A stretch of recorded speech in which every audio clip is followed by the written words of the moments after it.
Hi dear, as going? Welcome back to my channel. Today we will talk about play to earn gaming. Gamers have long used video games to unwind after a long, stressful day at school or work. For the most part, the hobby doubles as a pastime and medium for experiential art and storytelling.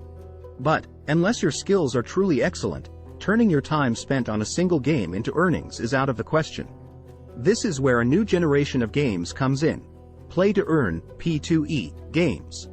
The formula consists in combining entertainment with the possibility of having a reward, which in turn, being a cryptocurrency, attracts particular attention from gamers, who can find a place to combine pleasure with the need real.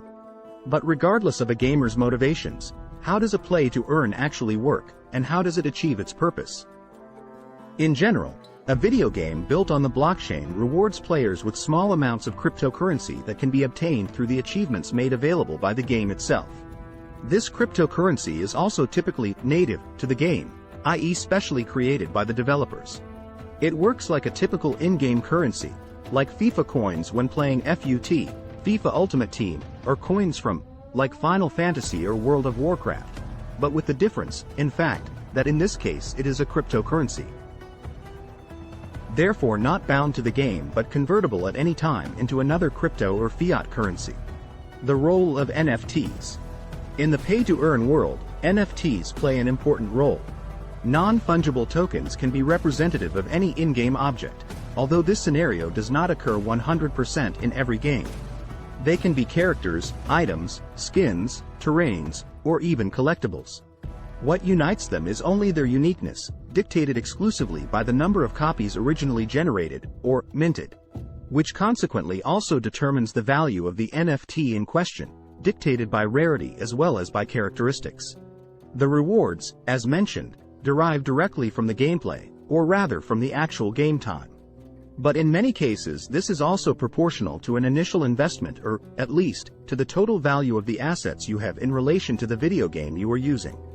This implies that a play-to-earn is not to be associated with a free-to-play, or at least not in the most common sense. Quite often a stock in this market requires players to purchase an NFT in order to get started. It happens in Star Atlas, where the possession of spaceships is the minimum and sufficient condition to approach the game. But we must also not forget that investment is not synonymous with spending. Therefore, any in-game asset can not only be converted back into crypto, but generates income based on the protocols adopted by the game. It is the concept of ownership, which ensures that game development has no influence on in-game assets. No longer the property of the developer but of the gamer. Each play to earn, as has been said, has its own economy. And it's an economy that takes the developer's point of view into consideration, but is ultimately determined by the players, as if they were business partners. Practically the gamers are the ones who hold the attractive and valuable resources of the game, and they are always the ones who redistribute them. By doing this, they create engagement among potential players between the various exchange platforms, and consequently also increase the demand for NFTs, on which the profit of the developers also depends, closing the cycle. In fact, the production of NFTs has a cost that must always be kept in mind, and the developer generally earns from transaction fees, which are usually around 5%. For this reason, it is the latter in the first place who have to find every possible way to encourage exchanges, since they represent their main income.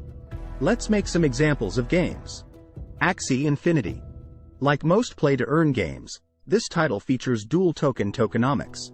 One in-game, Smooth Love Potion, SLP, which consists of collecting the rewards derived from gaming in oneself, and one of governance, or Axis Infinity Shard, AXS.